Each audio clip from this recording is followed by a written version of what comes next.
নমস্কার বন্ধুরা, education culture YouTube চ্যানেলে তোমাদের প্রত্যেককে স্বাগতম।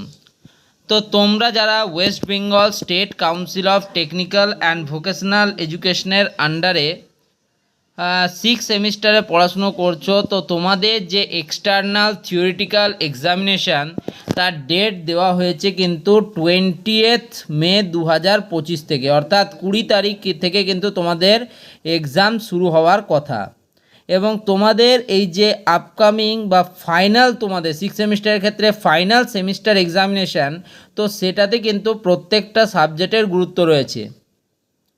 তো সেই জন্যেই আমি তোমাদের জন্য ইম্পর্ট্যান্ট সাজেশনের একটা সিরিজ নিয়ে এসেছি, যেখানে আমি টপ এমসিকিউ কোশ্চেন যেগুলো কিন্তু এই আর আসতে পারে সেমন প্রশ্ন নিয়েই কিন্তু আলোচনা করেছি। তো দেখা যাক প্রশ্নগুলি কি কি রয়েছে, একদম ডিটেলসে আমরা প্রবেশ করব। তো এটা হচ্ছে WBSCT 6 সেমিস্টারের জন্য ইম্পর্ট্যান্ট সাজেশান। আজকে আমরা যে তোমাদের যে ইউনিট নিয়ে কথা বলবো বা যে সাবজেক্ট নিয়ে কথা বলবো সেটা হচ্ছে engineering economics and project management. তোমাদের প্রায় প্রত্যেকটা স্টুডেন্টের কিন্তু এই সাবজেক্টটি রয়েছে। এটা হচ্ছে এমসিকিউ সিরিজের ফার্স্ট ভিডিও। তো এখানে আমরা আলোচনা করব, দেখো, introduction to engineering economics, the relation between engineering and economics, এই টপিকটা নিয়ে। তোমরা জানো তোমাদের ইউনিট 1 অর্থাৎ ইঞ্জিনিয়ারিং ইকোনমিক্স অ্যান্ড প্রজেক্ট ম্যানেজমেন্টের ইউনিট 1 হচ্ছে introduction theory of demand and supply. Okay, তো 1 নম্বরে আমরা দেখো প্রথম প্রশ্ন নিয়ে একটু আলোচনা করি। প্রথম প্রশ্ন কি বলেছে, engineering economic analysis is used to answer. Engineering ইকোনমিক্সের যে অ্যানালিসিস সেটা কার উত্তর দেওয়ার জন্য তৈরি হয়েছে? এ হচ্ছে which engineering projects are worthwhile, engineering project কি worthwhile? B, how should the engineering projects be designed? C, how to achieve long term financial goal? এবং option D, all of the above. তার মানে দেখো engineering ইকোনমিক্সের যে analysis সেখানে কিন্তু দেখো প্রথমটাও বলে হুইচ ইঞ্জিনিয়ারিং প্রজেক্টস আর ওর্থওয়াইল। আর আসলে যে আমরা ইঞ্জিনিয়ারিং প্রজেক্টটা করছি সেটা কি সত্যিই কার্যকর? এর 1 নম্বরটাও ঠিক। 2 number, how should the engineering projects be design, কীভাবে আমরা একটা ইঞ্জিনিয়ারিং প্রজেক্টকে ডিজাইন করব? Option C, how to achieve long term financial goal, long term financial goal আমরা কিভাবে অ্যাচিভ করব। তার মানে এ বি সি তিনটেই সঠিক। তাহলে আমাদের কি হবে? অপশান ডি হবে কিন্তু answer, all of the above. খুব সহজ একটা প্রশ্ন, কিন্তু ইম্পর্ট্যান্ট প্রশ্ন। নেক্সট প্রশ্ন দেখো, 2 নম্বর প্রশ্ন, what is the economic criteria for a business to make profit? একটা বিজনেসকে প্রফিটেবল করার জন্য ইকোনমিক ক্রাইটেরিয়া কি রয়েছে? একদম সুন্দর একটা প্রশ্ন। অপশান এ কি বলছে, মিনিমাইজ দ্য কস্ট, আমাদের যেটা কস্ট রয়েছে একটা বিজনেসের যে কস্ট রয়েছে সেটাকে যতটা সম্ভব কম করতে হবে বা মিনিমাইজ করতে হবে। Option B, maximize the benefit, অর্থাৎ আমাদের এই যে কস্ট সেই কস্টটাকে আমাদেরকে কম করতে হবে, ঠিক আছে, যতটা কম রাখতে পারি, যতটা লো বা মিনিমাম রাখতে পারি। আর বেনিফিটটাকে, ঠিক আছে, বেনিফিটটাকে আমরা যতটা পারি কিন্তু আমাদের হাই রাখতে হবে, তবে গিয়ে আমাদের একটা বিজনেস সাস্টেইনেবল হবে বা প্রফিটেবল হবে যেটাকে বলে। অপশান সি কি রয়েছে, both A and B are correct, একদম। অপশান ডি হচ্ছে নান অফ দ্য অ্যাবাভ। তার মানে তোমরা বুঝতেই পারছো, মিনিমাইজ দ্য কস্ট এটা একটা ক্রাইটেরিয়া, ম্যাক্সিমাইজ দ্য বেনিফিট এটা একটা ক্রাইটেরিয়া। তাহলে অপশান সি হবে এর answer, both A and B are correct. খুব সুন্দর কিন্তু প্রশ্নটা, এই প্রশ্নটা কিন্তু ভিভিআই প্রশ্ন, আমি তোমাদের বলে রাখছি ভিভিআই প্রশ্ন। কোন প্রশ্ন পরীক্ষায় আসবে সেটা কিন্তু কেউ বলতে পারে না, কিন্তু কোন টাইপের বা কী লেভেল অফ তোমাদের কী লেভেলের প্রশ্ন আসবে সেটা কিন্তু বোঝাই যায়। 3 number, the amount of money or other input resources like labor, materials, etc. the object is to, ঠিক আছে, কি বলছে যে কত পরিমাণ আমরা অ্যামাউন্ট দিচ্ছি, পয়সা দিচ্ছি, ইনপুট দিচ্ছি বা লেবার ম্যাটেরিয়াল ইত্যাদি দিচ্ছি, এর মেন অবজেক্টিভটা কি?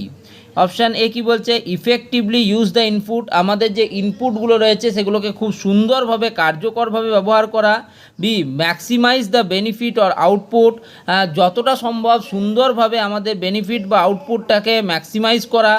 Option C, both A and B are correct, and option D, none of the above. তার মানে সবাই সহজেই বুঝতে পারছো যে আমাদের ইনপুটটাকে আমাদেরকে এফেক্টিভলি ইউজ করতে হবে, আমাদের প্রসেসিংটা ঠিকভাবে হতে হবে, তবে গিয়ে আমরা কিন্তু ম্যাক্সিমাইজ করতে পারবো আমাদের বেনিফিটটাকে বা আউটপুটটাকে। তার মানে অপশান সি হবে এর উত্তর, both A and B are correct. দেখো যে কোনো প্রসেসের যদি আমরা দেখি সবার প্রথমে আমাদের হচ্ছে ইনপুট, ঠিক আছে, সবার প্রথমে হচ্ছে আমাদের ইনপুট। এবার ইনপুটের পরের ধাপ হচ্ছে তোমাদের প্রসেসিং, ঠিক আছে, ইনপুট, প্রসেস অ্যান্ড আউটপুট। তোমরা জানো কম্পিউটারের ক্ষেত্রেও তাই। যদি আমরা কম্পিউটারে কাজ করার ধরন দেখি, আমাদের ইনপুট আসবে, তারপর আমাদেরকে প্রসেস করতে হবে, তারপর আমাদের আউটপুট আসবে। যদিও এর আগে তোমাদের স্টার্ট বা স্টপ কিন্তু থাকে, স্টার্ট থাকে এবং স্টপ থাকে। তাহলে মাঝের কিন্তু মেন প্রসেস হচ্ছে ইনপুট দিতে হবে, এবং ইনপুটটাকে আমাদের এমনভাবে দিতে হবে যাতে আমরা ম্যাক্সিমাম ইউজ করতে পারি ইনপুট মেটেরিয়ালের। যেমন বিজনেসের ক্ষেত্রে এটা হতে পারে লেবার হতে পারে, ঠিক আছে, বা হতে পারে ম্যাটেরিয়াল হতে পারে, ইত্যাদি বিষয় কিন্তু হতে পারে। এবার ইনপুটটাকে আমরা কত ভালোভাবে প্রসেস করব যাতে আমরা ম্যাক্সিমাম আউটপুট পাবো, ঠিক আছে। তো ম্যাক্সিমাম আউটপুট, ধরো আমার একটা কাঁচের ব্যবসা আছে, ঠিক আছে, গ্লাস, আমার একটা গ্লাস ইন্ডাস্ট্রি আছে, ঠিক আছে। গ্লাস ইন্ডাস্ট্রির কাজ কি হচ্ছে, কোয়ালিটি গ্লাস প্রডিউস করা, ঠিক আছে, এবং সেটাকে ন্যাশনাল এবং ইন্টারন্যাশনালি আমাকে সেটাকে ফলো আপ করতে হবে। তো গ্লাস ইন্ডাস্ট্রির মেন জিনিস কি, মেন আউটপুট প্রোডাক্ট কি, গ্লাস। তাহলে গ্লাসের কোয়ালিটি কোয়ান্টিটি যত বেশি হবে এবং যত ভালো হবে ততই কিন্তু আমার আউটপুট ম্যাক্সিমাইজ হবে, আমার বেনিফিটটা বাড়বে। তার মানে ইনপুটের ক্ষেত্রে আমার কি লাগবে, প্রথমে গ্লাস তৈরি করতে যে ম্যাটেরিয়ালগুলো লাগে সেগুলো লাগবে, আমার লেবার লাগবে, ঠিক আছে, তার সাথে আমার কি জমি লাগবে, ইত্যাদি বিষয়গুলো আমার ইনপুটের মধ্যে পড়বে।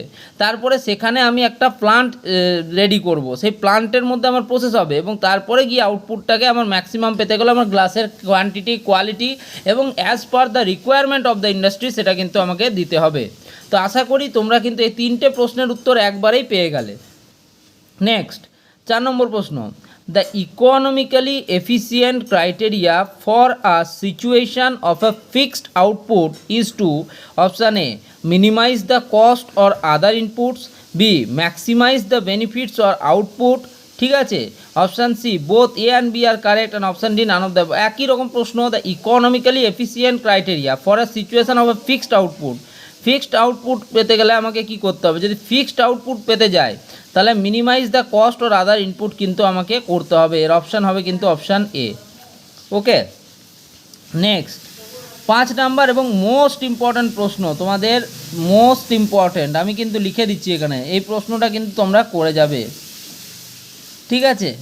কি বলছে 5 number, the engineering and economics are, engineering এবং ইকোনমিক্সের মধ্যে সম্পর্কটা কী।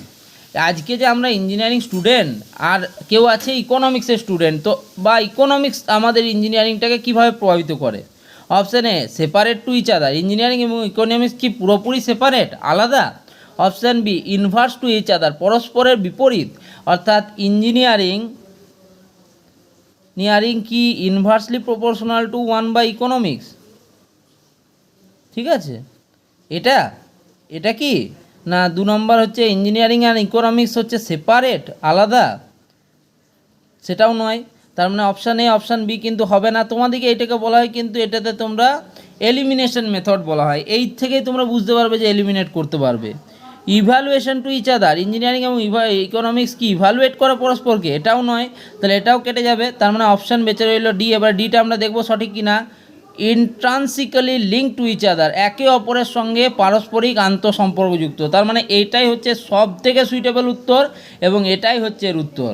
তার মানে এই প্রশ্নগুলো বা এই লেভেলের যদি প্রশ্নগুলো আসে আশা করি তোমাদের কিন্তু কোনো অসুবিধা হবে না। দেখো আমি তোমাদের যে এমসিকিউগুলো দেবো এগুলো একদম বাছাই করা এমসিকিউ, ঠিক আছে। এরপরে সেকেন্ড এমসিকিউ পার্টে তোমরা থিওরি অফ ডিমান্ড অ্যান্ড সাপ্লাইয়ের উপর কিন্তু পাবে, এবং এই থিওরি অফ ডিমান্ড এবং থিওরি অফ সাপ্লাই এটা নিয়ে কিন্তু প্রচুর প্রশ্ন আসে। যখন ডিমান্ড বাড়ে তখন কি হয়, সাপ্লাইয়ের সাথে ডিমান্ডের কি সম্পর্ক, যখন সাপ্লাই বাড়ে তখন ডিমান্ডের কি হয়, এই জিনিসগুলো তোমাদের জানতে হবে, ঠিক আছে। তো তোমরা কিভাবে আরও আগে এগোবে তার জন্য কিন্তু আমি তোমাদের জন্য যে সাজেশান ভিডিও বা তোমাদের ক্রাইটেরিয়া কি থাকবে সেটা কিন্তু জানিয়ে দেবো। তো এই ভিডিওটা আশা করি তোমরা ভালো লেগেছে। যদি ভালো লাগে অবশ্যই ভিডিওটাকে বন্ধুদের মধ্যে শেয়ার করো, চ্যানেলটিকে সাবস্ক্রাইব করো। খুব ধন্যবাদ।